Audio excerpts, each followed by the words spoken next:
Severe hyperkalemia is something that can turn deadly if not addressed in a timely manner. Severe hyperkalemia is defined as a serum potassium greater than or equal to 5.5 plus or minus EKG changes. The most classic EKG sign that we look for is peak T waves. Now, if the serum potassium level continues to rise, the next EKG changes that you would see are a prolonged QRS complex as well as a prolonged PR interval. Eventually, the EKG is just going to turn into a sinusoidal rhythm that just goes up and down. We actually see these EKG changes in open heart surgery when the patient is given cardioplegia right before they go on cardiopulmonary bypass.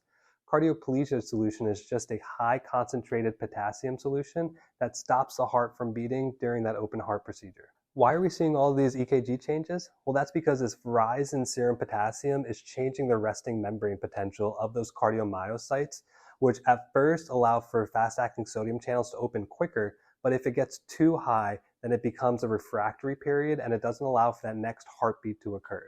The three arms of treatment are going to be cardiomyocyte stabilization, intracellular shift, as well as excretion. To stabilize the cardiac cells, we typically give a gram of calcium, and usually you want to bolus it slowly to avoid a sharp increase in blood pressure. Things that will shift potassium back into the cell are going to be IV insulin, which we usually give with some D50 to avoid hypoglycemia, 1 milliequivalent per kilogram of bicarb, as well as albuterol. Lastly, use Lasix, K-Xlate, or dialysis to get rid of any potassium.